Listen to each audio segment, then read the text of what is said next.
இம்மந்திரம் காட்டும் சைவம்.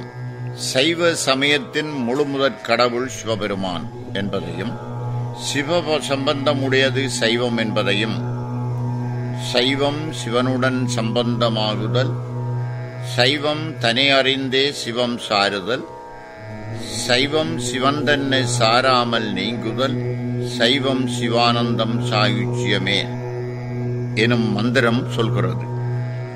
சைவ சமய நெறியாவது சிவனுடன் சேர்ந்து இருத்தல். சிவம் என்பது சைவ நெறிமுறை அறிந்து சிவனோடு கூடியிருத்தல். சைவம் என்பது சிவப்பரம்பொருளோடு தாம் ஒன்றி கலந்து இருக்கிறோம் என்ற உணர்வுமற்று அந்த நினைப்பையும் விட்டு ஒளிந்து இருத்தல். இப்படி சிவத்தோடு சிவமாக கலந்து சிவ சிந்தனையில் சிவானந்தம் பெற்று பரம்பொருளோடு இரண்டரக் கலந்து நிற்றலே சாயுச்சிய நிலை அடைதலாம். அது மட்டுமல்லாமல் பாச ஞானத்தில் அளந்தும் ஆன்மா எப்படி பசுஞானம் பெற்று பின் பதிஞானம் சித்திக்க சாயுச்சிய முத்தி பெறுகிறது எனும் சைவ சித்தாந்த செம்பொருளையும் இம்மந்திரம் திட்டத் தெளிவாக சொல்வதை காண முடியும். முழுமுதற் கடவுள் சிவபெருமான் என்பதையும், எவ்விடத்தில் அவனை பணிந்தால் பணிபவர் உள்ளத்தை கோயிலாக கொள்வான் என்பதையும் பின்வரும் மந்திரம் உணர்த்துகிறது.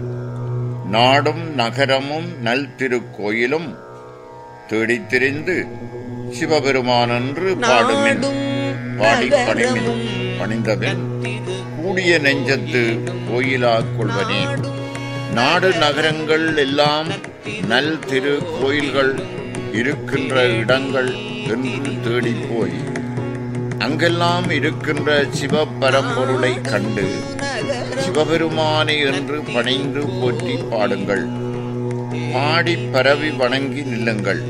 இப்படி வணங்கி பணிந்தால் பணிபவர் உள்ளமே கோயிலாக கொண்டு எழுந்தருளுவான் பரம்பொருள் என இம்மந்திரம் கூறுகின்றது.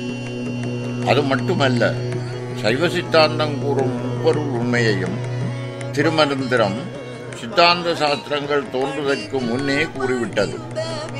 முப்பொருள்கள் பதி பசு பாசம் என்னும் மூன்று, அவை மூன்றும் அனாதியான உள்பொருள் என்பதை பதி பசு பாசம் எனப்பகர் மூன்றில் பதியினைப் போல் பசு பாசம் அனாதி, பதியினை சென்றணுகா பசு பாசம், பதி அணுகில் பசு பாசம் நிலாவே என்கிறது மந்திரம். பதி பசு பாசம் என்று சொல்லப்படும் மூன்றில் இறைவனைப் போலவே உயிர்களும் அவற்றை பற்றியிருக்கும் பந்த பாசங்களும் அனாதியானவை. தலைவனாகிய இறைவனை ஆன்மாக்கள் அணுகுவதில்லை. காரணம் அவற்றை பற்றியுள்ள பாசங்களாம். ஆனால் இந்த ஆன்மாக்கள் தலைவனாகிய பதியை நெருங்கினால் அவற்றை பீடித்துள்ள பாசங்கள் நில்லாது விலகிப்போம் எனும் சைவ சித்தாந்த உண்மையை இம்மந்திரம் சொல்கிறது. சித்தாந்த நெறி நின்று இறைவனை தொழுதால் சிவம் முத்தி சித்திக்கும். வேதாந்த தெளிவே சைவ சித்தாந்தம். இது காட்டும் பொருள் சிவமே என பின்வரும் மந்திரம் உணர்த்துகிறது. சித்தாந்தத்தே சிவன் முத்தி சித்தித்தலால் சித்தாந்தத்தே நிற்போர் முத்தி சித்தித்தவர்.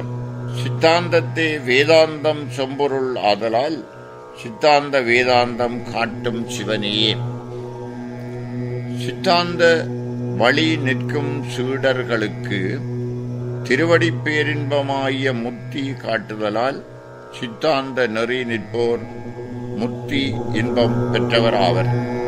சித்தாந்தம் வேதாந்தம் என்ற இந்த இரண்டும் உயர்ந்த பரம்பொருளாகிய சிவத்தை பற்றியதாதலால் சித்தாந்தம் வேதாந்தம் என்னும் இரண்டுமே சுட்டுவது சிவனின் காட்சியே எனும் இம்மந்திரம் கருத்து மிக உயர்வானதாகும். இக்கலியுகத்தில் சைவம் சிவநெறி என்றும் சைவ சித்தாந்தம் என்றும் சிவபெருமான் என்றும் சொல்லுவதற்கு கூச்சப்படுபவர்களையும், நமது சமயத்தின் பெயர் எது என தெரியாது தடுமாறுபவர்களையும் பரவலாக காண்கிறோம். இவர்கள் திருமூலரின் திருமந்திரத்தை படிப்பார்களே ஆனால் தம் அறியாமையை புரிந்து தெளிவு பெறுவர். சைவத்தை அறிய மிக தொன்மையான, ஆழமான, அகலமான, நுண்ணிய கருத்து களஞ்சியமாயுள்ள திருமந்திரத்தை படித்து வாழ்வின் பயனை பெறுவோம்.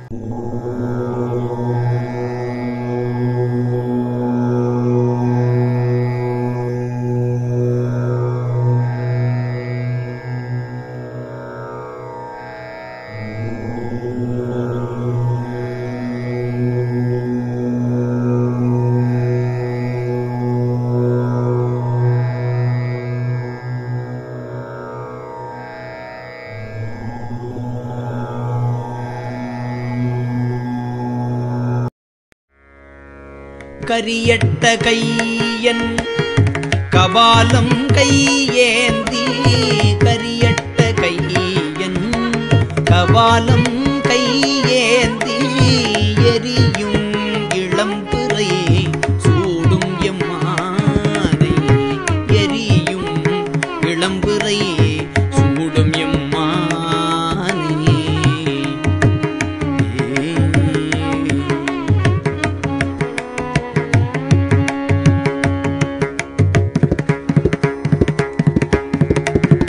அரியன் பெரியன் என்று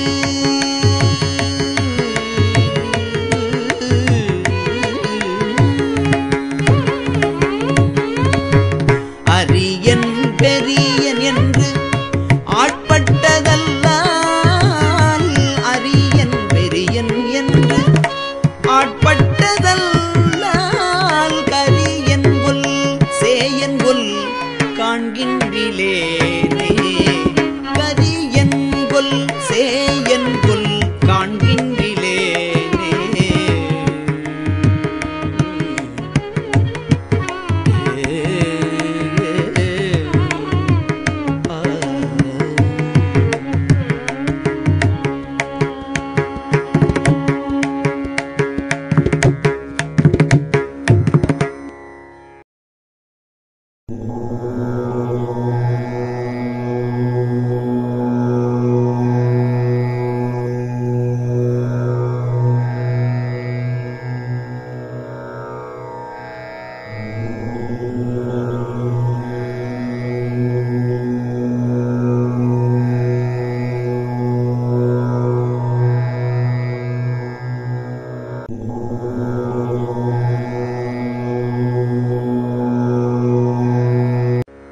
விளக்கை பிளந்து விளக்கினை ஏற்றி, விளக்கை பிளந்து விளக்கினை ஏற்றி, விளக்கினுக்குள்ளே விளக்கினை தூண்டி, விளக்கை பிளந்து விளக்கினை ஏற்றி, விளக்கினுக்குள்ளே விளக்கினை தூண்டி, விளக்கில் விளக்கை விளக்கவல்லார்க்கு விளக்குடையான் கடல் மேவலும் ஆமே.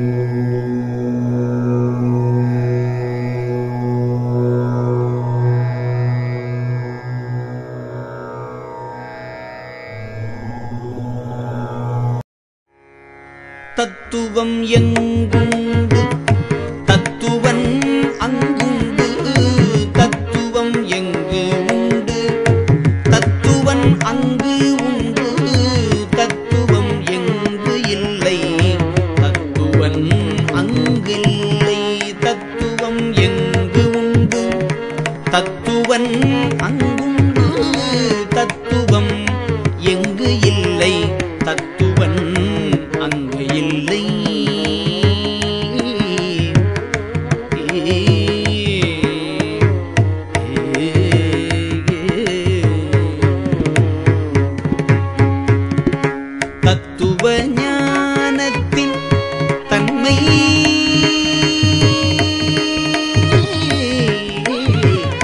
தன்மை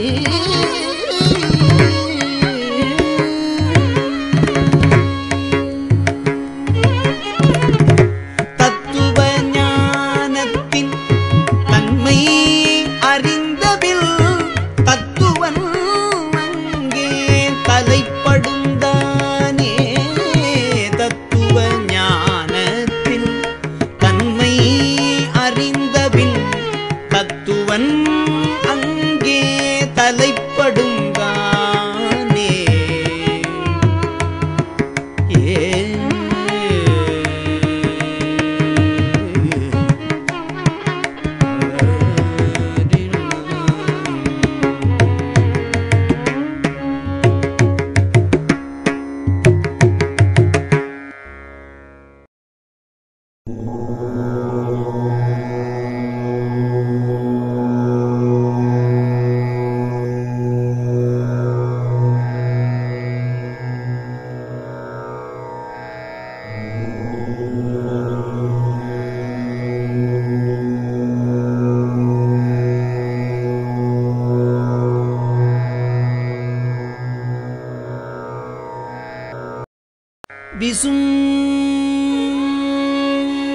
விசும்பு ஒன்றத் தாங்கிய மெஞ்ஞானத்துள்ளே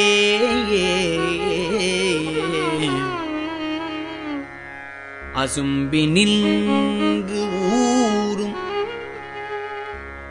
ஆரமுதாகும் பசும் பொன் திகழும் படரு சடை மீதே